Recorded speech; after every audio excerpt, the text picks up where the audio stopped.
Je poursuis avec les alliages de magnésium. Ce que vous avez ici, c'est une représentation de la distribution, de la répartition du marché du magnésium dans le monde. Donc, ça va nous permettre en même temps de voir un petit peu les différentes applications auxquelles est destinée la production de magnésium à travers le monde.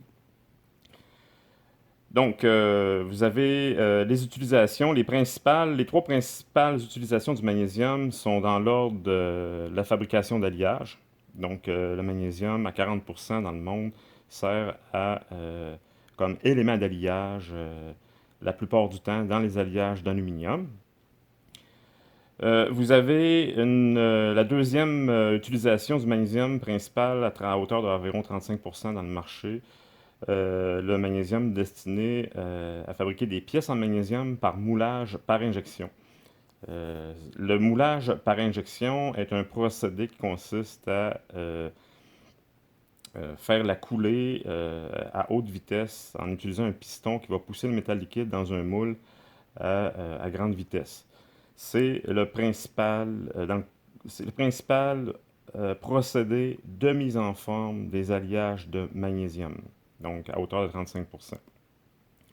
Il y a une bonne partie du magnésium qui sert au niveau de la sidérurgie, désulfuration des aciers, mais aussi fabrication des fontes malléables, ductiles, c'est-à-dire.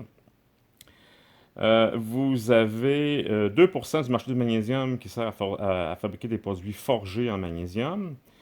Et vous avez toute une liste après de diverses applications reliées à l'électrochimie, la chimie, la fonte nodulaire, on en a parlé tantôt, l'amoulage par gravité, donc c'est un autre procédé de fonderie auquel est destiné le marché du magnésium, et on a regroupé dans une seule pointe de tarte toutes les autres applications diverses à hauteur de 30%, de 3%. L'électrochimie, ça pourrait inclure aussi les anodes sacrificielles. Donc, on utilise le magnésium comme anode sacrificielle pour les coques de bateaux et aussi pour les réservoirs d'eau chaude résidentielle. Ensuite, les deux principales utilisations du magnésium qu'on a vues, donc le moulage par injection, entre autres, sont reliées à la fonderie, donc moulage par injection et éléments d'alliage. Donc l'aluminium, surtout. Donc, on sait que le magnésium est le principal élément d'alliage de la série 5000, des alliages de magnésium de Corps-Voyage. On le retrouve aussi dans beaucoup d'alliages de fonderie. Et on le retrouve aussi comme l'un des éléments d'alliage principaux dans la série 7000 et aussi, bien entendu, dans la série 6000 avec le silicium. Donc le magnésium est très présent dans les alliages d'aluminium, comme on l'a vu dans un chapitre précédent. Et justement, le magnésium, la plupart de la production du magnésium, donc la majorité, la 40%, autrement dit, c'est la plus grande proportion des autres par rapport aux autres applications, euh, euh, est destinée comme élément d'alliage dans les alliages d'aluminium. Et puis, comme pièce de magnésium, ben, 35% du magnésium produit est destiné, comme on l'a vu, à la fabrication de pièces en magnésium par fonderie sous pression ou par injection. Du point de vue un peu plus fondamental, du point de vue métallurgique, si on regarde de près le magnésium, ben, en tant que métallurgiste, il est peut-être pertinent pour nous de savoir que les atomes de magnésium à l'état métallique, solide, ben, ils s'empilent selon le réseau cristallin hexagonal compact. Comme beaucoup d'autres métaux, c'est le cas du titane, c'est le cas du zinc aussi. Donc, le magnésium est hexagonal compact avec 6 systèmes de glissement. Donc, c'est pas beaucoup comme système de glissement en comparaison avec l'aluminium et le fer qui en ont 24. Et ce nombre limité de systèmes de glissement-là que procure le réseau hexagonal compact fait en sorte que le magnésium n'est pas un métal très ductile. Donc c'est la raison fondamentale, ça vient du mode d'empilement hexagonal compact qui réduit la possibilité de faire glisser des plans dans plusieurs directions différentes. Euh, Et mentionnons aussi que le rapport C sur A. Donc, le rapport C sur A, ça ne s'applique pas pour les réseaux cubiques. Ce qu'il faut savoir, c'est que le C, c'est la hauteur du réseau. Donc, le réseau hexagonal compact, là, on peut le voir comme trois étages. Donc le premier étage, c'est 6 atomes disposés en hexagone avec un atome au centre, et par-dessus, il y a 3 atomes en triangle et un troisième étage identique au premier. La hauteur, donc si on regarde l'image complètement à droite, ben, la hauteur du réseau, c'est la valeur C. Et la longueur de l'arête entre deux atomes formant les hexagones, ça correspond au paramètre A. Et le magnésium, son rapport C sur A est égal à 1,62. Et le rapport C sur A a une influence importante sur la capacité des plans denses de glisser. Le rapport 1,62 est relativement élevé, ce qui fait que le magnésium a beaucoup de difficultés à faire glisser ses plans. Donc, à la base, le magnésium est un métal qui a de la difficulté à démontrer de la ductilité, et conséquence qui vient avec la ductilité, on sait que ce qui protège de la fragilité les métaux, ce qui leur donne, ce qui leur assure une certaine résistance au choc, c'est la ductilité. Donc, le magnésium, on peut tout de suite dire et considérer que c'est un métal, une de ses faiblesses, c'est un métal qui a tendance à démontrer un comportement fragile. Donc, la résistance au choc des alliages de magnésium est limitée si on le compare à celle des aciers et des aluminiums. Dans un autre ordre d'idées, cette fois-ci, si on aborde une force du magnésium, c'est bien entendu sa densité, sa légèreté. La masse volumique du magnésium est à 1,74, comparativement à l'aluminium qui est à 2,7. Donc le magnésium est 1,5 fois plus léger que l'aluminium. Il est 4 fois plus léger que l'acier. Le magnésium est le principal et l'alliage le plus léger des principaux alliages à application structurale utilisés de nos jours industriellement. Donc, c'est lui qui procure la plus grande légèreté et c'est la raison principale pour laquelle on va tenter dans l'industrie du transport d'utiliser le magnésium le plus possible pour alléger les véhicules de transport, pour réduire la consommation de carburant, augmenter les performances. On va maximiser l'utilisation du magnésium pour le plus de pièces possibles rentrant dans l'assemblage des moyens de transport. Euh, Cette fois-ci, si on aborde la question des propriétés mécaniques du magnésium, commençons tout de suite par le module de Young, le module de rigidité. On sait que le module de Young, c'est une valeur qu'on dit intrinsèque du métal, c'est une valeur qui ne varie pas, qui varie pas, c'est relatif, ça varie avec la température, mais pour la température ambiante, le module de Young est une valeur intrinsèque. On sait que l'aluminium, c'est 69 000 mégapascales. L'acier est autour de 210 000 mégapascales.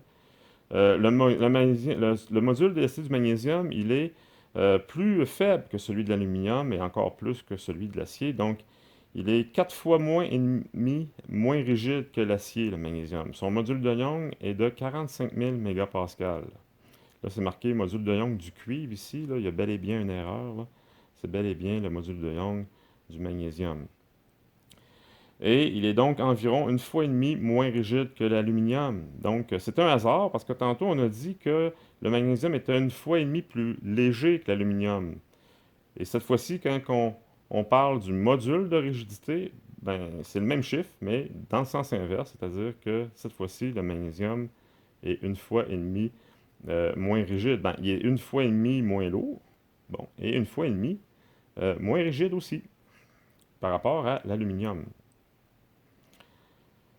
Autre caractéristique, autre caractéristique, non, on va continuer à parler, là, il y a encore davantage à développer au niveau de la rigidité. Le magnésium, dû à son poids, euh, démontre, malgré sa relativement faible valeur du module de Young si on compare à d'autres métaux, il offre quand même un excellent rapport solidité-poids. Il offre une rigidité équivalente à l'aluminium avec une réduction de poids de 22%. Et là, on parle ici, ce qu'il faut spécifier, c'est ce chiffre est vrai pour un type de mise en charge précis. On va en parler tout à l'heure. L'autre avantage du magnésium, économie liée au coût de l'outillage. Une durée de vie de 2 à 3 mois, 3 fois par rapport à l'outillage pour l'aluminium. Là aussi, on parle, ça fait référence à tout ce qu'on a besoin pour faire les coulées, l'usinage dans la fabrication. Donc, ça coûte moins cher fabriquer une pièce en magnésium qu'en aluminium. Les outillages usent moins vite lors des procès d'usinage, puis les équipements de fonderie sont moins sollicités aussi. Ce que je vous montre ici, c'est, là je retourne dans la question, sur la question de la rigidité.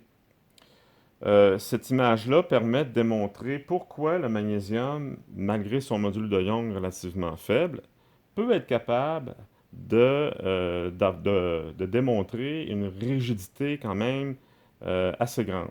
Et il faut savoir, c'est que en flexion, donc l'image que je vous présente ici, ça concerne le type de mise en charge en flexion. Donc, imaginez des plongeons ou des poutres fixées sur une paroi verticale et on applique un poids à l'extrémité, comme un plongeon. Vous avez ici 5 poutres fabriquées avec 5 alliages différents. La première en haut, c'est un alliage de magnésium-lithium qui est plus léger encore que le magnésium. Un alliage de magnésium, une poutre en aluminium, une poutre en titane et une poutre en acier.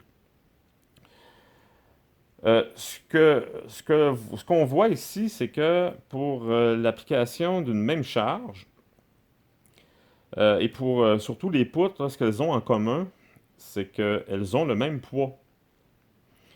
Donc, pour qu'elles aient le même poids, parce que les différents métaux qui sont utilisés ici n'ont pas la même masse volumique, donc l'acier dans tout le groupe qui est proposé ici, c'est l'acier qui est le plus lourd. Donc, pour que les poutres aient la même masse, il faut donc que euh, la poutre en acier soit plus mince. Donc, considérant que les poutres ont la même largeur et la même longueur, pour qu'elles aient le même poids, il faut donc que les poutres soient à des épaisseurs différentes. Donc, l'acier, du fait qu'il est moins épais, lorsqu'il subit la force en flexion au bout de la poutre, ben, elle va se déformer élastiquement en rapport avec son module de Young. Donc oui, l'acier a un module de Young élevé, il est plus rigide que tout le groupe qui est ici, mais du fait qu'il est moins épais, ben, il va donc se déformer élastiquement davantage que les autres.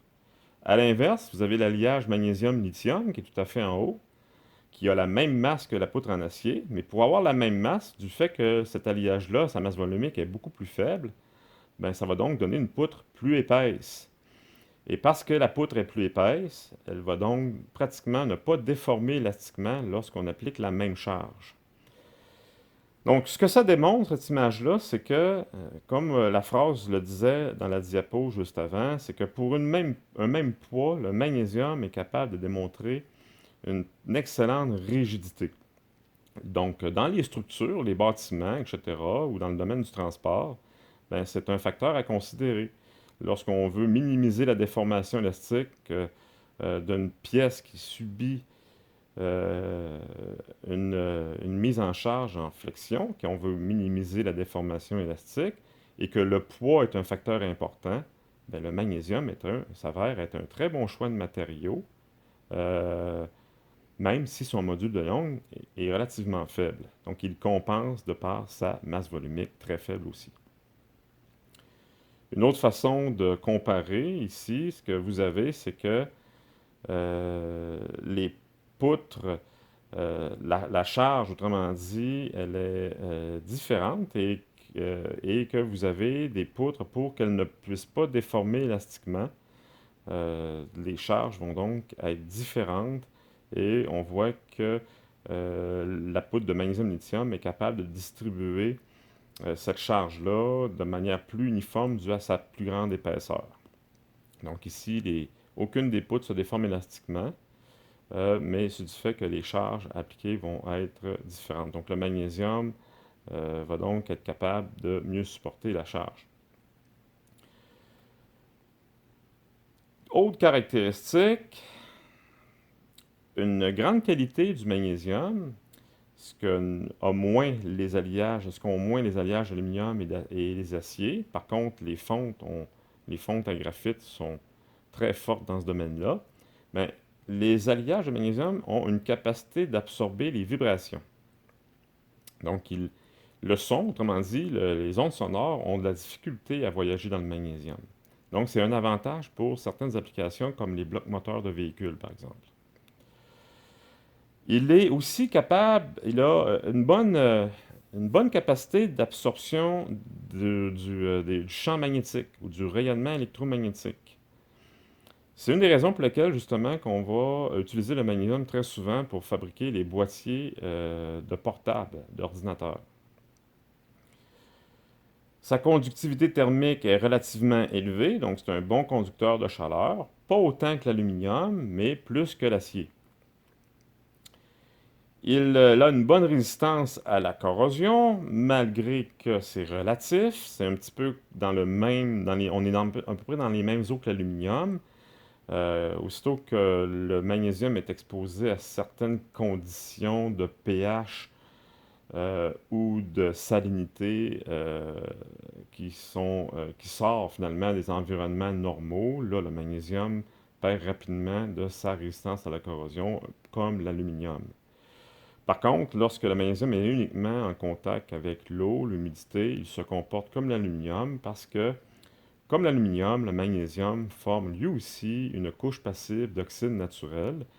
Bien entendu, ce n'est pas l'alumine, c'est de l'oxyde de magnésium, ce qu'on appelle la magnésie, qui se forme automatiquement lorsque le magnésium métallique est en contact avec l'oxygène de l'air.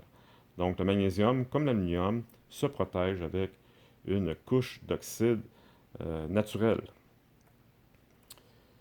Le magnésium a une grande qualité aussi, et ça c'est un grand avantage lorsqu'on fabrique des pièces en industrie en magnésium, c'est qu'il est très facile à usiner, malgré que ça prend certaines précautions qui n'est pas nécessaire avec l'aluminium. Le magnésium a tendance à brûler très facilement en contact de l'oxygène, et lorsqu'il s'échauffe lors de l'usinage, les fins copeaux de magnésium peuvent brûler très facilement. Donc, quand on fait l'usinage du magnésium, ça prend des fluides de refroidissement efficaces pour empêcher les copeaux de magnésium de prendre littéralement en feu, du fait de la grande oxydabilité du magnésium. Et le magnésium, lorsqu'il est en poudre et en fin copeaux, à cause de sa surface spécifique plus grande avec l'air, est d'autant plus facile à brûler. Le magnésium, ben, comme la plupart des métaux, est recyclable, bien entendu, c'est le cas d'à peu près tous les métaux. Bon, excusez-moi, là, on ne voit pas bien ce qui apparaît à l'écran, mais c'est indiqué point de fusion du magnésium qui est à 650 degrés C, donc c'est juste un petit peu en dessous du point de fusion de l'aluminium. Euh, le magnésium, donc, a une coulabilité excellente.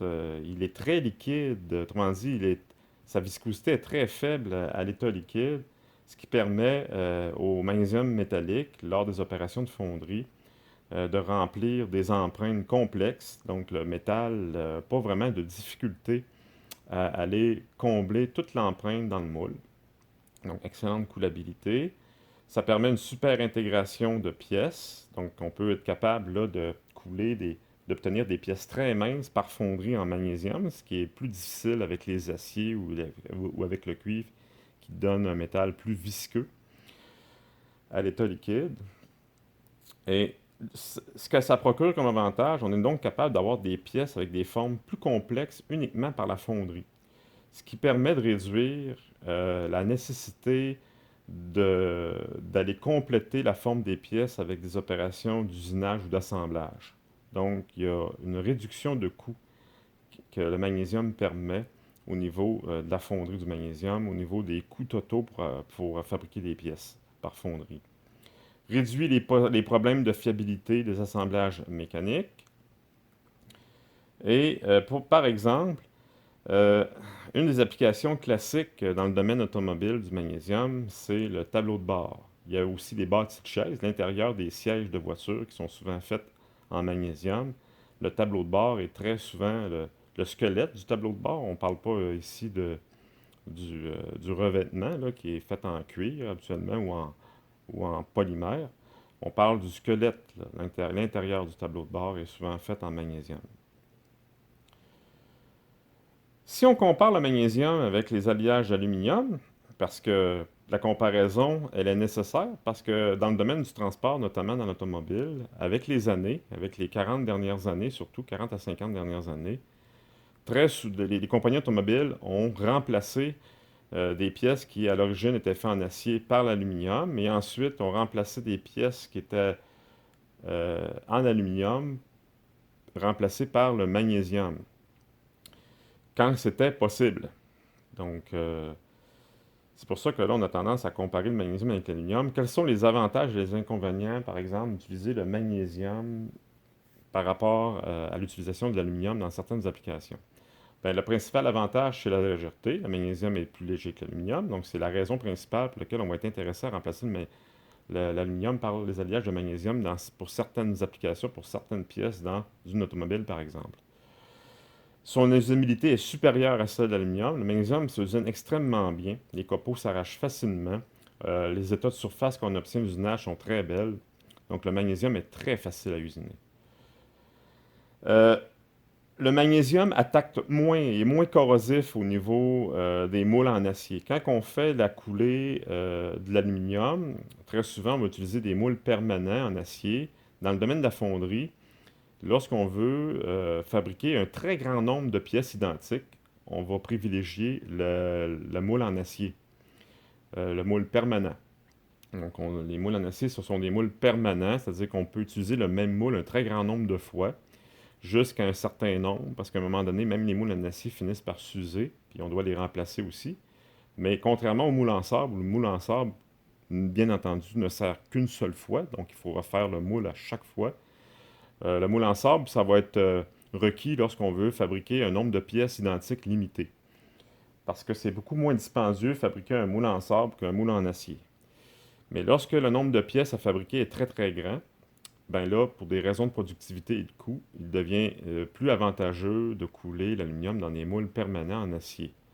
Donc, on perd moins de temps à refabriquer le moule à chaque fois, et il vaut la peine d'investir dans la fabrication d'un nombre limité de moules en acier. Et on peut revenir sur l'investissement par la vente d'un très très grand nombre de pièces. Lorsqu'on coule de l'aluminium, lorsqu'on coule du magnésium dans les moules en acier, les moules en acier s'usent moins rapidement. Donc, il y a un autre avantage ici de l'utilisation du magnésium par rapport à l'aluminium. L'injection près des cotes finales de pièces à parois minces et épaisses. Un avantage du magnésium à la fonderie, c'est lorsque le magnésium coule dans des moules permanents, la température de fusion est moins élevée que l'aluminium. L'aluminium, on coule aux alentours de 700 degrés C habituellement. Le magnésium va couler autour de 660, 670, donc un 30 à 40 degrés de moins. Et ça fait une différence. Lors du retrait du métal dans le moule, le magnésium, son retrait il est moins élevé. Fait qu'on est capable d'avoir une meilleure précision sur la dimension des pièces là, à la fin du refroidissement. Propriété mécanique similaire ou supérieure à poids égal, cependant. Parce que pour une même section, les alliages aluminium, surtout la série 7000 et 2000, offrent des résistances mécaniques supérieures aux alliages de magnésium les plus résistants. Par contre, lorsqu'on tient compte du poids, donc lorsqu'on exprime les propriétés mécaniques en fonction du poids, ben, le magnésium égale les alliages d'aluminium les plus résistants, même que les alliages de magnésium les plus résistants vont dépasser quelque peu la résistance des aluminiums les plus résistants lorsqu'on considère le poids, donc la résistance par rapport au poids. Résistance à la corrosion générale supérieure, donc les alliages de magnésium, de manière générale, ont un peu meilleure résistance à la corrosion que les aluminiums. On peut aussi améliorer la résistance à la corrosion du magnésium par anodisation, comme on est capable de le faire avec les alliages d'aluminium. Mais là, je, je mets en évidence le fait que la grande faiblesse des alliages de magnésium. Et c'est dommage. C'est la nature qui a voulu que C'est la nature qui veut que l'atome de magnésium s'empile en hexagonal compact. Parce que si le magnésium s'était empilé en cubique à face centrée, ou même en cubique centré, euh, on verrait beaucoup plus d'alliage de magnésium que d'aluminium aujourd'hui dans beaucoup d'applications. Ce qui empêche ce qui limite les utilisations du magnésium, c'est sa fragilité et son aptitude à la mise en forme par déformation plastique. Donc, le meilleur qu'on peut avoir du magnésium en termes de pourcentage d'allongement, là, puis là on parle dans les meilleures conditions, pas trop d'éléments d'alliage, avec des tailles de grains petits, très petits, les plus petits possibles, ben, le meilleur qu'on peut avoir, qu'on peut aller chercher, c'est environ 12%. Donc, vous voyez, c'est pas beaucoup. Assez du fait du nombre de systèmes de glissement limités offerts par le réseau hexagonal compact, combiné au fait que son ratio C sur A, comme on a vu tantôt, est faible. Donc, par rapport aux aciers maintenant, ben, le magnésium, sa grande force, c'est qu'il est 4 fois plus léger. Euh, Comme on l'a dit tantôt, du fait qu'il se coule très bien et qu'il s'usine très bien, mieux que les aciers, les magnésiums se coulent mieux que les aciers, s'usinent mieux que les aciers, donc ça entraîne des réductions de coûts au niveau de l'assemblage. Coût d'outillage réduit de manière significative parce que c'est beaucoup plus facile à usiner du magnésium. Les outils de coupe s'usent beaucoup moins rapidement. La conductivité thermique du magnésium est plus élevée lorsque, par exemple, pour un bloc moteur, c'est un gros avantage par rapport au bloc moteur en fonte. Injection complexe près des cotes finales de pièces à parois minces, on l'a mentionné tantôt. Donc les aciers se coulent beaucoup moins bien que le magnésium, donc le retrait est beaucoup plus important parce qu'on coule beaucoup plus chaud avec l'acier. On coule à 1650-1700 degrés C. Ce qui fait que lors du refroidissement, l'acier dans le moule, son retrait est beaucoup plus important.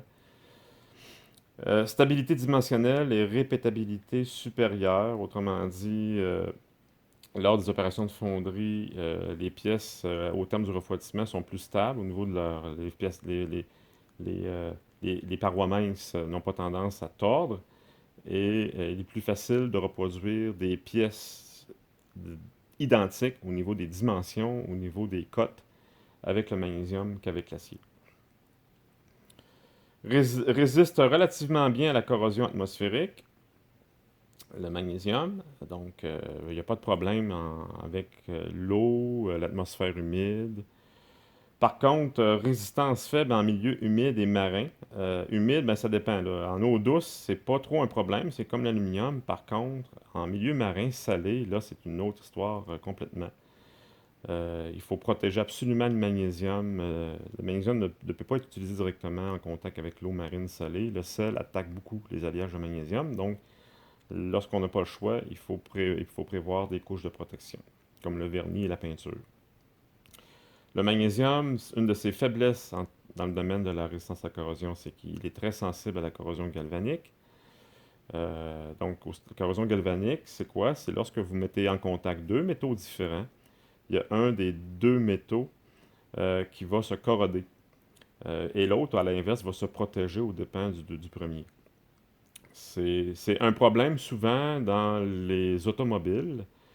Donc, vous savez, les automobiles, c'est le fruit d'un assemblage d'un très grand nombre de pièces. Des alliages des aciers, des alliages d'aluminium, des alliages de magnésium. Et lorsque ces différents métaux-là sont en contact direct l'un avec l'autre, ça affaiblit la résistance à la corrosion du métal moins noble. Donc, les compagnies automobiles doivent donc éviter les contacts directs physiques. Donc, avec le magnésium, il faut absolument éviter le contact direct avec surtout l'acier et le cuivre. Avec l'aluminium, c'est moins grave, mais avec l'acier et le cuivre, ça cause plus de problèmes. Donc, le magnésium peut se corroder. Réactivité du magnésium, ben, j'en ai glissé un mot à certaines reprises, notamment lorsque je parlais de l'électrolyse du magnésium. Que le magnésium à l'état liquide brûlait très facilement en présence d'oxygène, l'oxygène de l'air. Et aussi, il a tendance à brûler, même à l'état solide, sous forme de fins copeaux, lors des opérations d'usinage, par exemple. Donc, en présence d'oxygène, le magnésium liquide, porté à haute température, durant des opérations de mise en forme à chaud aussi, brûle instantanément en émettant beaucoup d'énergie et de lumière selon la réaction qui est indiquée tout en bas. Donc le magnésium métallique réagit avec l'oxygène tout simplement pour faire de l'oxyde de magnésium. Euh, L'oxyde de magnésium, c'est une molécule relativement très stable. En thermodynamique, là, lorsque vous avez deux molécules instables, donc c'est le cas du magnésium, le magnésium n'est pas une molécule, c'est un métal, mais il est oxydable, il est instable. L'oxygène est aussi instable parce que l'oxygène les deux atomes qui sont liés entre eux aimeraient bien ça, aller voler des électrons ailleurs pour pouvoir se séparer, pour pouvoir ne plus avoir à partager des électrons entre eux. Donc, lorsque vous mettez en contact du magnésium chaud, réactif, ben, même à l'état solide, normal, là, que ce soit à l'état liquide, chaud ou solide, le magnésium va instantanément réagir avec l'oxygène. Et pour former de l'oxyde de magnésium, qui est très stable. Et ça, cette réaction-là dégage beaucoup d'énergie, beaucoup de chaleur et beaucoup de lumière aussi. Donc, vous voyez une image ici, là, qu'est-ce qu'on voit lorsqu'on brûle du magnésium. Donc, ça fait une lumière très blanche.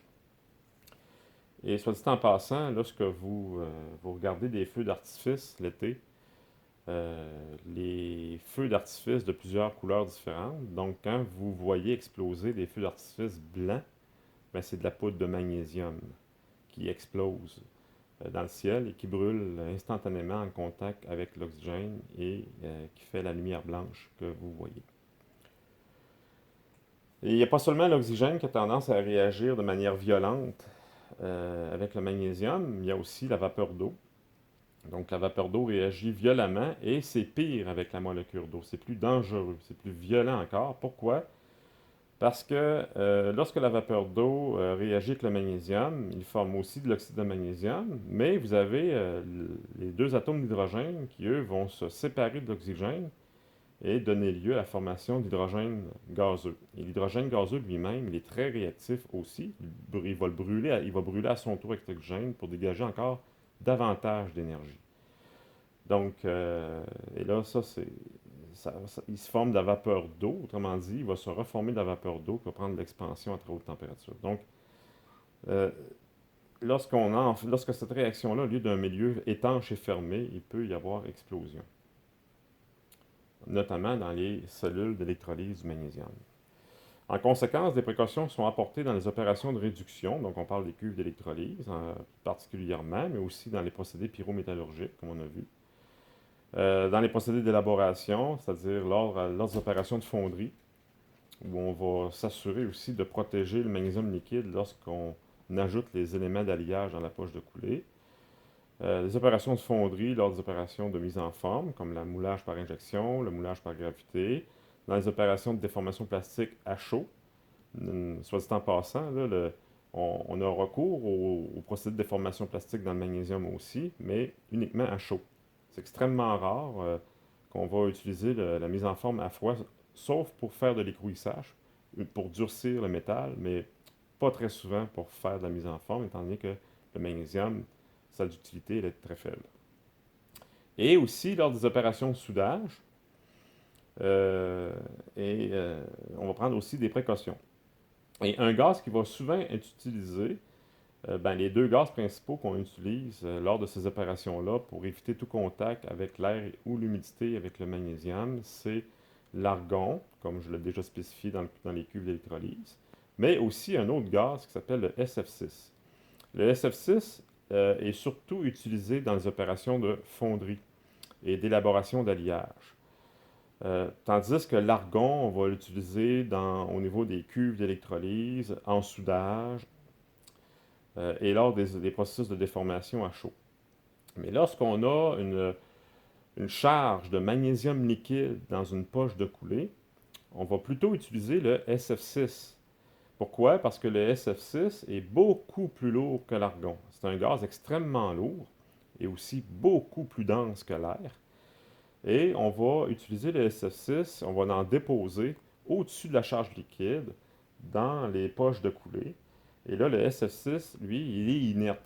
Il ne réagit pas du tout comme l'argon, mais en plus, il est très lourd. Ce qui fait que le SF6 va demeurer assis, autrement dit, il va demeurer juste au-dessus de la charge Et la convection de l'air ne sera pas capable d'évacuer le SF6. Il va rester vraiment sur la charge liquide et faire une barrière, faire une protection par rapport à la vapeur d'eau dans l'air et l'oxygène dans l'air. Par contre, l'inconvénient de l'utilisation du SF6, c'est que c'est un gaz à effet de serre très puissant, beaucoup plus efficace que le CO2, mais absorbe pas beaucoup d'infrarouge du fait qu'il est extrêmement rare dans l'atmosphère. Mais une molécule de SF6 absorbe beaucoup plus d'infrarouge qu'une molécule de CO2. La désignation maintenant des alliages de magnésium. Donc la section qui vient maintenant, c'est que comme je l'ai fait pour les alliages d'aluminium, pour les alliages de cuivre aussi, on va parler de certains alliages, les principaux, puis aussi en même temps comment ces alliages de magnésium-là sont classés, puis quels sont les principaux éléments d'alliage qu'on peut y retrouver, et quelles sont les caractéristiques qui sont améliorées par l'ajout des différents éléments d'alliage. Commençons par dire que le système de désignation, il est unique au magnésium.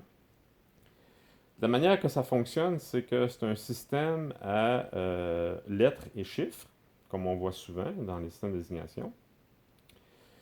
Euh, les deux principaux éléments d'alliage sont exprimés par une lettre chacune. Donc, on mentionne, autrement dit, l'alliage est identifié par l'expression des deux principaux éléments d'alliage qu'on y retrouve. Ensuite, ces deux lettres-là sont suivies de deux chiffres correspondant au pourcentage massique de chacun des deux éléments d'alliage. Donc, le premier Z, ça c'est une lettre qui est utilisée pour exprimer la présence d'un élément d'alliage, de l'élément d'alliage principal, celui qu'on retrouve le plus concentré. Le premier X, c'est son pourcentage arrondi à l'unité. Le deuxième Z, ben, ça exprime la présence du deuxième élément d'alliage principal. Et le deuxième X, c'est sa concentration massique arrondie à l'unité aussi. Et pour exprimer des variations entre des éléments d'alliage qui partagent les mêmes éléments, entre les alliages qui partagent les mêmes éléments d'alliage, les mêmes concentrations, il peut y avoir d'autres différences, notamment la présence ou non d'éléments d'alliage secondaires. On va utiliser une autre lettre à la toute fin. Ça peut être A, B, C, D, ça peut être jusqu'à F, pour faire une différenciation, pour distinguer les alliages qui se ressemblent les uns des autres. C'est un système de désignation ASTM, propre à la norme ASTM B275. Et là, je vous montre les, cas, les symboles, autrement dit les lettres utilisées propres à chacun des éléments d'alliage qu'on peut retrouver dans le magnésium, agissant comme éléments d'alliage principaux. Lorsque c'est un A, ben c'est aluminium. Et là, vous avez, je vous donne les principaux, c'est-à-dire ceux qui sont en orange. E, c'est terres rares. Donc, les terres rares, c'est quoi? C'est un groupe d'alliages, notamment le néodyme, le césium, le praséodyme, entre autres, qu'on peut ajouter dans plusieurs alliages de magnésium pour améliorer une caractéristique dont je vais vous parler tout à l'heure. Il y a aussi le zirconium. Donc, le zirconium, ça va être la lettre K qui va être utilisée pour qualifier sa présence. Le M, ça va être pour désigner la présence du manganèse. Le S, c'est pour, là, c'est marqué silice ici, là, mais en réalité, c'est du silicium. Et le zinc, qu'on retrouve beaucoup aussi dans les alliages de magnésium, ben, il va être symbolisé par la lettre Z. Et vous avez aussi, bon, là, pour des éléments qu'on retrouve moins souvent, il y a le thorium, le H, le fer, ça va être F. On peut retrouver de l'argent de temps en temps, certains alliages, ça va être la lettre Q, le N, le nickel aussi N, et ainsi de suite. Donc vous avez toute la liste qui est ici. Et vous avez aussi deux éléments, le strontium et le calcium, qui peuvent être utilisés dans certains alliages spéciaux, dont les symboles vont être respectivement de J et X. Voilà. Et là, je vous donne un exemple de ce que ça a l'air. Donc, par exemple, là, je prends pour exemple l'alliage le plus utilisé dans toute la famille des alliages de magnésium, le fameux AZ91. Puis là, ben, c'est le AZ91E. C'est le cinquième alliage AZ91, c'est un ajustement. Donc, A, ça veut dire que il y a de l'aluminium, c'est le principal élément d'alliage le plus concentré. Z, ça veut dire que c'est le zinc, qui est le deuxième élément d'alliage le plus concentré. Et le 9 veut dire qu'il y a autour de 9% d'aluminium dans l'alliage. Et le zinc, c'est qu'il y a autour de 1. Mais en réalité, dans ces alliages-là, il y a plus autour de 0,7% de zinc, mais on arrondit à l'unité la plus près. Fait qu'on marque 1. Et le E, ben, c'est une variante de l'alliage générique AZ91.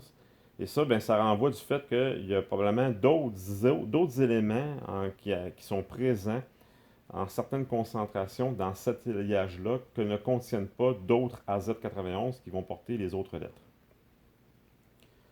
Un autre exemple, le ZE41A. Donc ça veut dire qu'il contient 4% de zinc et 1% de terre rare, cet alliage-là. Autour de 4%. Donc autour de 4,2 et 1,2 pour être plus précis dans le cas du ZE41A. Et il existe aussi un système de désignation des états métallurgiques. Il est identique à celui des aluminiums, c'est-à-dire que les lettres F, la lettre F veut dire que c'est état brut de fabrication. C'est-à-dire que si, mettons, on élabore le magnésium à la fonderie, qu'on ajoute des éléments d'alliage, puis on coule en lingots, ben, il est livré tel quel à d'autres fonderies qui, eux, vont faire d'autres pièces, des pièces en magnésium finies. Ben, ces entreprises-là, qui vont acheter des lingots, ils vont l'acheter à l'état F.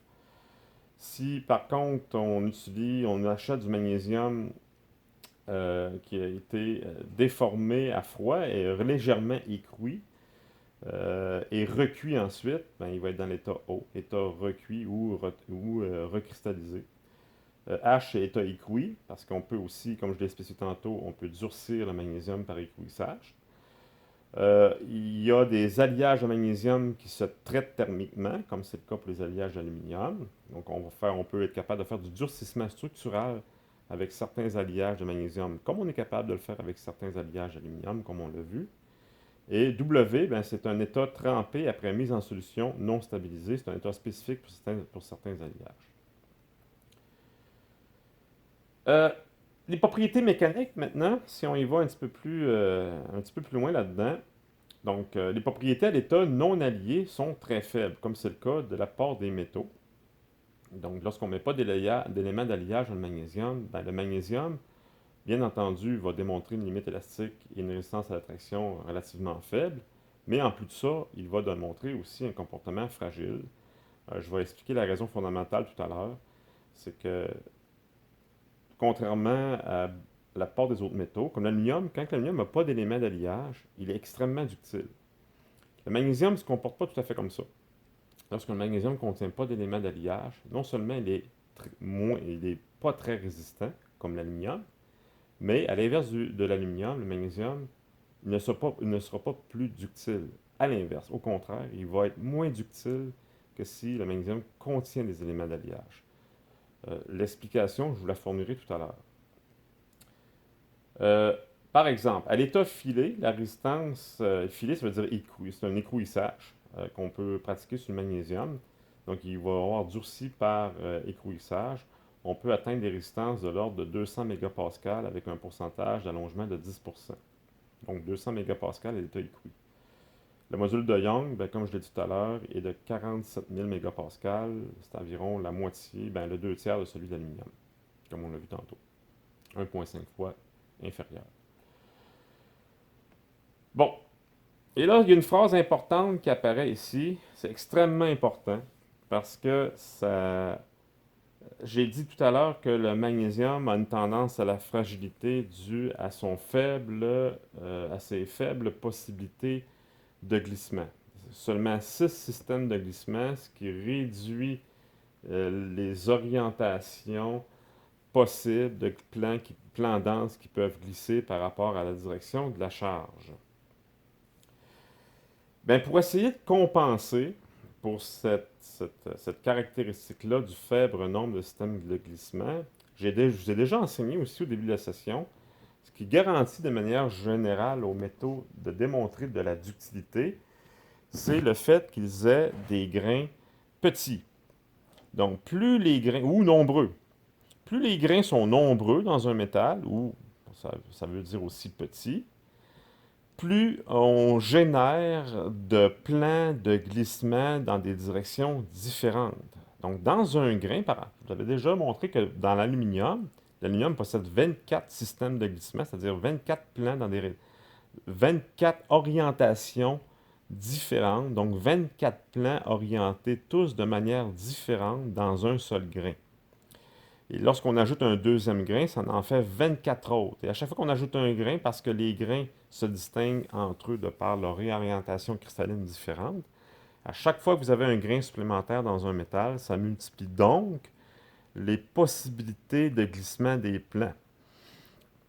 Lorsqu'on applique une charge en traction, par exemple, dans une direction précise dans le métal. Bien, du fait que le magnésium, dans un grain de magnésium, il y a seulement 6 systèmes de glissement, c'est donc extrêmement important, beaucoup plus important pour le magnésium, d'avoir des grains petits. C'est comme ça qu'on va arriver à multiplier le plus possible le nombre de systèmes de glissement ou le nombre d'orientations, le nombre de plans d'orientation différentes. Et c'est comme ça qu'on va arriver à, disons, limiter les dégâts en termes de ductilité et de résistance au choc. Donc, les propriétés mécaniques du magnésium sont très sensibles à la taille du grain. Si les grains ne sont pas assez nombreux ou trop gros, le magnésium va avoir un comportement extrêmement fragile et il ne sera pas non plus capable de supporter les opérations de mise en forme. On ne sera pas capable non plus de faire un certain durcissement par écrouissage parce que la pièce va se rompre avant de réussir à déformer plastiquement, même un peu. Et là, quelle est la solution pour s'assurer que les grains soient suffisamment petits? Ben, c'est là qu'on va ajouter à la fonderie des éléments d'alliage précis qui vont agir comme inoculants, à partir duquel les atomes de magnésium, lors de la solidification, vont s'ancrer pour se solidifier. Donc, les éléments d'alliage, pas tous, certains, qui sont très efficaces, vont agir comme germes de solidification. Donc, ils vont agir comme affineurs de grains. On va les ajouter quelques temps avant la coulée, dans la poche de coulée dans le magnésium liquide. Et lors du refroidissement, lors de la solidification dans le moule, bien, la présence de certains de ces éléments-là vont nous assurer que dans la pièce coulée, les grains soient assez nombreux et suffisamment petits. Et l'un des éléments d'alliage les plus efficaces pour faire ce travail-là, c'est le zirconium. Pour illustrer l'effet du zirconium sur le nombre de grains, vous avez la courbe qui est ici, le graphique, qui exprime la résistance mécanique. Et vous avez des courbes qui font la corrélation entre résistance mécanique. Je ne suis pas sûr que c'est la limite élastique ou l'UTS, mais c'est pas très important, c'est la résistance globale, qu'on peut lire en mégapascal sur l'axe de gauche, en fonction du nombre de grains exprimés par millimètre carré. Donc, c'est une échelle logarithmique que vous voyez ici, de 1, 10, 100, 1000 et 10 000 grains par millimètre carré. Donc, les grains petits sont à droite et les gros grains sont à gauche. Vous avez aussi l'axe à droite qui exprime les pourcentages d'allongement. Donc, la première courbe, celle qui est la première courbe, on va commencer par la courbe la plus basse. Vous voyez que la première courbe là, que vous voyez la plus basse, c'est une courbe qu'il faut lire avec le pourcentage d'allongement. Et là, ce qu'on voit, c'est que plus les grains sont petits ou nombreux, ben, plus le magnésium il est ductile. Donc la courbe s'en va en montant vers des tailles de grains plus petits ou des nombres de grains plus grands. Si on ajoute, bon ça c'est le cas la courbe elle concerne le magnésium pur, sans zirconium. Et si on ajoute du zirconium, ben, le pourcentage d'allongement, et là, je viens de m'apercevoir que ma flèche, la flèche rouge qui est complètement à droite, elle ne pointe pas sur la bonne courbe. Non. Ah oui, elle pointe sur la bonne courbe, c'est correct. Donc, c'est celle, excusez-moi, c'est la deuxième courbe du haut c'est la ductilité lorsqu'on ajoute du zirconium. Donc, lorsqu'on ajoute une certaine quantité de zirconium, ici, ce qui est ajouté, c'est 0,55%, bien, la ductilité, elle est augmentée. Vous voyez que la courbe, elle est plus élevée. Pour un même nombre de tailles de grains, ben, on obtient une ductilité plus grande. Et on a la même chose, vous avez aussi la résistance mécanique. Dans le cas du magnésium pur, la résistance mécanique, elle est plus faible. Et en ajoutant du zirconium, on atteint des résistances mécaniques plus élevées. Donc, en ajoutant du zirconium, ben, on améliore les caractéristiques mécaniques parce qu'on multiplie le nombre de grains, on multiplie le nombre de systèmes de glissement. Et lorsque les grains sont plus petits dans un métal, on est gagnant à tous les niveaux. Ça permet d'augmenter la limite élastique. Quand les grains sont trop gros dans un métal, la résistance baisse parce que les joints de grains représentent des obstacles à l'avancée des dislocations. Quand les grains sont trop gros, il y a moins de joints de grains. C'est d'autant plus facile pour les dislocations de se déplacer et de sortir de la pièce. Donc, les plans de glissement sont plus faciles sont mieux assurés. Donc, le métal est moins résistant. À l'inverse, si les grains sont plus petits, il y a plus de joints de grains. Donc, les dislocations ont moins de chances de sortir de la pièce. Donc, les plans de glissement ont plus de difficultés à glisser. Donc, la résistance mécanique augmente. Voilà. Dans un autre ordre d'idées, les alliages de magnésium, on peut les classer dans deux grandes catégories. Donc maintenant, on aborde le classement des alliages de magnésium. Donc ça subdivise généralement en deux groupes. Vous avez un premier groupe qui s'appelle les alliages magnésium-aluminium. Donc le principal élément d'alliage est l'aluminium dans ce groupe-là. Et vous avez de l'autre côté les alliages magnésium-zirconium. Donc le zirconium, c'est un élément, un métal très important dans le monde du magnésium. Je vous ai expliqué pourquoi précédemment dans la diapositive précédente. Parlons tout d'abord de l'aluminium, donc les alliages magnésium-aluminium. On peut en retrouver jusqu'à 10% d'aluminium, donc c'est beaucoup. L'aluminium, pourquoi on ajoute dans le magnésium? Parce qu'il contribue à la résistance mécanique. Donc il durcit la matrice de magnésium par substitution au départ. Mais aussi, l'aluminium contribue à l'affinage des grains. Donc, l'aluminium a un effet inoculant. Donc, à partir des atomes de l'aluminium, il peut y avoir formation de germes et début de solidification à partir des germes. Donc, contribue à l'affinage des grains des structures coulées. Pourcentage d'allongement maximum pour 3% d'aluminium. Donc, lorsqu'on ajoute 3% d'aluminium, on atteint le pourcentage d'allongement maximum qui est garanti par l'affinage des grains, à 3%. Si on en ajoute davantage, l'aluminium n'a plus d'effet en termes de ductilité. Par contre, il va continuer à avoir un effet en termes de résistance mécanique. Et aussi, important de mentionner que non seulement l'aluminium contribue à la résistance mécanique par mise en solution, mais aussi l'aluminium va avoir tendance à faire des précipités dans le magnésium et on peut donc exploiter cette affinité-là de l'aluminium pour faire des précipités dans le magnésium, pour faire du durcissement structural. Donc, mise en solution d'aluminium à haute température, refroidissement rapide dans l'eau, la trempe et un vieillissement. Possible pour des teneurs supérieures à 4% cependant. Donc, il faut avoir suffisamment d'aluminium pour avoir des bons résultats, jusqu'à 10% environ. Ensuite, il y a le manganèse. Excusez-moi, je vais juste prendre le temps de voir combien de temps il me reste pour compléter. OK, je vais parler de la dernière diapo, puis après ça, je vais prendre une pause. On va terminer la capsule avec la diapo qui est ici. Donc, le manganèse, qu'on a vu tout à l'heure que le manganèse pouvait constituer un élément d'alliage. On le retrouve dans beaucoup d'alliages de magnésium, jusqu'à 2%. Par contre, le manganèse ne contribue pas beaucoup à la résistance mécanique. Ce n'est pas la raison pour laquelle on va mettre du manganèse. La raison, c'est que le manganèse contribue à augmenter la résistance à la corrosion du magnésium. Parce que dans les pièces coulées, lorsqu'on fait du moulage par injection, surtout, les moules sont en acier. Et le magnésium a tendance, lors des opérations de fonderie pendant qu'il était liquide, à absorber du fer provenant des moules en acier. Et le fer est très nocif pour la résistance à la corrosion du magnésium, surtout qu'il se retrouve à la surface des pièces coulées en contact avec le moule.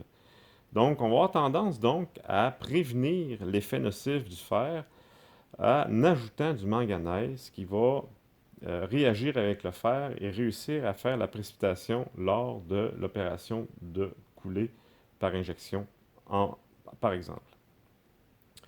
Et le manganèse, bon, 2%, c'est le maximum, mais généralement, on va le retrouver à plus basse concentration. Ça va être plus autour de 0,1 à 0,5%. Généralement, ça va être suffisant pour contribuer à augmenter la résistance à la corrosion, du moins prévenir la perte de résistance à la corrosion due à la présence possible de fer. Voilà. Donc, je poursuivrai avec le zinc dans la prochaine capsule.